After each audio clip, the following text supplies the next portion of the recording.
अस्सलाम वालेकुम ladies, I am doctor हिरा और प्रेगनेंसी इश्यूज़ के हवाले से, टेस्ट के हवाले से आपको इस चैनल पर गाइड करती हूँ। आज आपके साथ शेयर करूँगी कि अगर आपको दौरान हमल शुगर हो जाती है तो उसके लिए आपकी डॉक्टर आपका कौन सा टेस्ट करवाएगी, क्या अलामतें होती हैं जो आप खुद पहचान सकती हैं कि हो सकता है कि मुझे शुगर हो गई हो। और ये चीज़ आपको अपनी डॉक्टर से डिस्कस ज़रूर करनी चाहिए।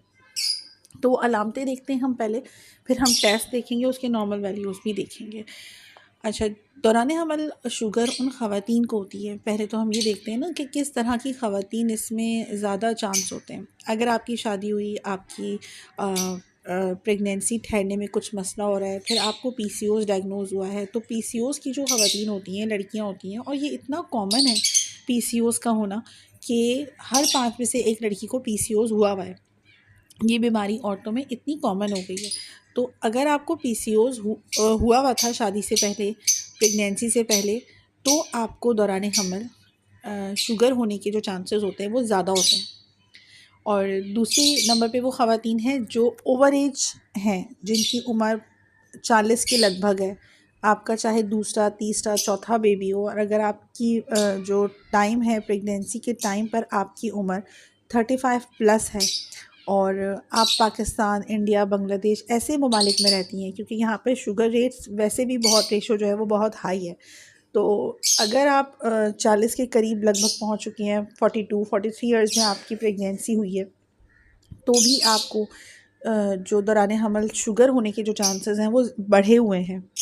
और तीसरे नंबर पे वो ख़वातीन हैं जिनका वज़न ज़्यादा है, जिनके अंदर ऑलरेडी इंसुलिन रेजिस्टेंस थी, पीसीओएस नहीं है, जिनकी उम्र भी नॉर्मल है, लेकिन वो ओवरवेट हैं।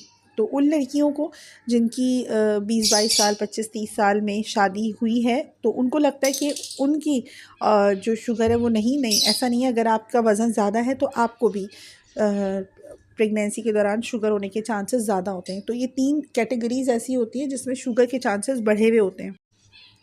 और ये होती है आपको अमूमन हमल के चौथे महीने के बाद। तो चौथे महीने के बाद अगर कुछ ये अलामतें हैं जो मैं आपको बता रही हूँ, अगर आप देखती हैं अपने अंदर, तो आप अपनी डॉक्टर से डिस्कस कीजिए और फिर वो आपको शुगर का टेस्ट लिख कर देगी। सेल्फ टेस्ट तो ज़ाहिर सी बात है आप नहीं करवा सकती हैं। तो अलामतें क्या हैं? अगर आपको ब्लर विज़न दिखता है, चाहे वो सोते ही आप उठती हैं और आपको ब्लर विज़न दिखता है, या आपको काम के दौरान अचानक लगता है कि जैसे कुछ दिख नहीं रहा या धुंधला दिख रहा है, या आँखों के आगे रोशनी के झमाके से दिखते हैं आपको, या डॉट डॉट से जो ब्लैक डॉट्स होते हैं इस तरह के आते हैं। मतलब अगर आपका विज़न क्लियर नहीं है, अगर आपको प्रॉपर नहीं दिख रहा, अचानक से आपका धुंधला हो जाता है देखना, तो ये एक अहम अलामत है कि हो सकता है कि आपकी शुगर डाउन हो गई हो या शुगर हाई हो गई हो।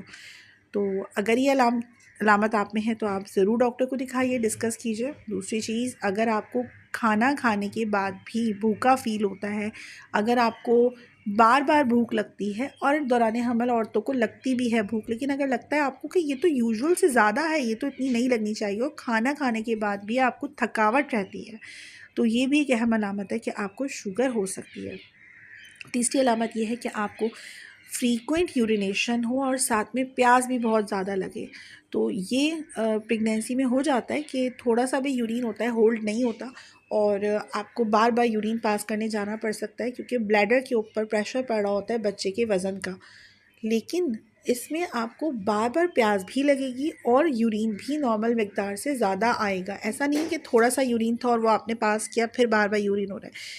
यूरिन अगर आपको थोड़ा थोड़ा पास होता है और आपको प्यास भी नहीं लगती है, तो ये शुगर होने की अलामत नहीं है। ये प्रेगनेंसी इशू है जो आपका बच्चा वज़न बढ़ा रहा है, तो इस वजह से हो गया है। लेकिन अगर आपको यूरिन भी ज़्यादा आ रहा है, प्यास भी बहुत ज़्यादा लग रही है, और रात के वक्त यूरिन का फ़्लो बढ़ जाता है, और पूरे दिन भी प्यास लगती है, रात में भी, और ऐसा लगता है हलक में कांटे चुभ रहे हैं, तो ये भी एक अहम अलामत है कि आपको हो सकता है कि गेस्टेशनल डायबिटीज़ हो, क्योंकि इसको मेडिकल टर्म में, जो दौरान हमल शुगर होती है उसको मेडिकल टर्म में गेस्टेशनल डायबिटीज़ कहते हैं। तो ये अगर 3 अलामतें आप देखें और 3 कैटेगरीज़ में आप फॉल करती हैं, तो फिर आपको शुगर होने के जो चांसेस होते हैं वो 80% तक बढ़ जाते हैं।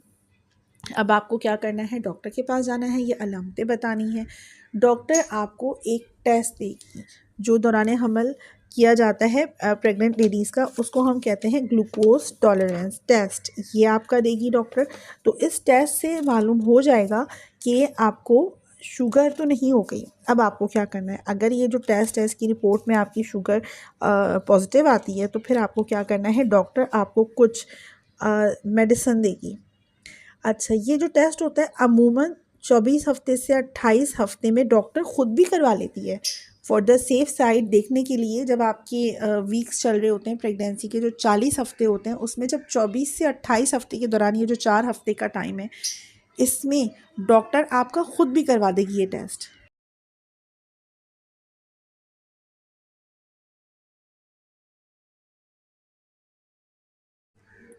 अगर ये पॉजिटिव आता है तो फिर डॉक्टर आपको कुछ दवाएं देगी और साथ में कुछ डाइट का आपको ध्यान रखना पड़ेगा। आपको जितनी भी हाई कार्ब डाइट है उससे अवॉइड करना होगा, वो कम से कम मिकदार में लेनी होंगी। कुछ ऐसे फल है जो आपको नहीं खाने, उसमें खजूर है जो आप डॉक्टर से पूछे बगैर नहीं खा सकती, अंगूर है, आम है। ये 3 फल ऐसे हैं जो आप डॉक्टर से पूछे बगैर इसकी जो रेशो होता है वो नहीं ले सकती हैं, क्योंकि ये बहुत हाई कार्ब फूड्स होते हैं। इसके अंदर शुगर लेवल बहुत ज़्यादा होता है, फ्रक्टोज़ लेवल बहुत ज़्यादा होता है जो आपकी शुगर को बढ़ा देगा।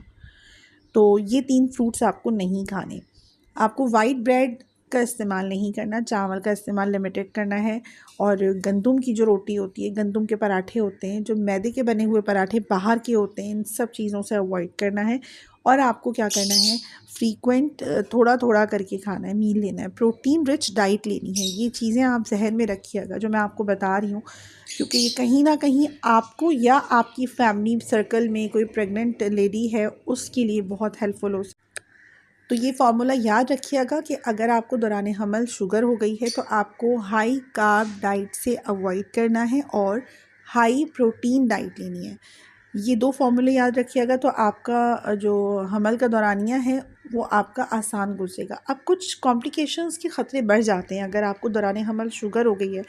तो खुदा न ख्वास्ता आपका बच्चा हाइड्रोसेफेलस हो सकता है। जो बच्चे नहीं होते बड़े सर के, जिनके सर में पानी भरा हुआ होता है, तो खुदा न ख्वास्ता वो प्रॉब्लम हो सकती है। तो डॉक्टर इसीलिए आपको जो है वो मेडिसिन दे रही होती है।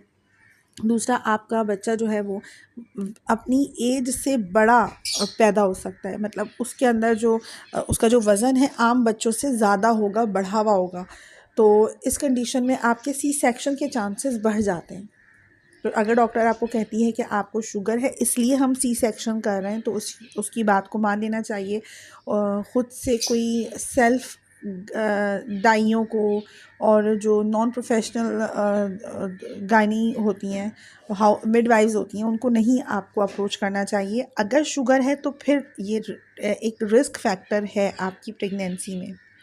तो हो सकता है कि शहरों में बहुत सारी ख़वातीन इस चीज़ को इनकी ज़रूरत ना हो इस मशवरे की, लेकिन बहुत सारे एरियाज़ में जहाँ गांव देहात हैं पाकिस्तान में और बाकी ममालिक में भी जो जगहें, वहाँ पर आप नॉन प्रोफेशनल दाइयों से मिडवाइस से अपना केस ना करवाएं। एट दैट टाइम आपके जो रिस्क फैक्टर्स होते हैं वो बढ़े हुए होते हैं। तो उनके लिए मेरा मशवरा है कि आप ज़रूर डॉक्टर की बात से मुत्तफ़िक हों और सी सेक्शन करवा लें अगर आपको शुगर है। तो ये सारी बातें थी शुगर के हवाले से। अगर आप एक ख़ातून हैं तो मेरे चैनल को सब्सक्राइब कर लें। अगर अपना मसला कोई है तो आप कमेंट में कर सकती हैं। मैं कोशिश करूँगी कि हर एक को प्रॉपर गाइड कर सकूँ। मेरी दुआ है उन बे औलाद ख़वातीन के लिए जिनकी औलाद नहीं है कि अल्लाह पाक आपको भी औलाद की नेमत अता फ़रमाए, और जो प्रेगनेंसी जर्नी में है वो खैरियत से आगे बढ़ें। Stay blessed.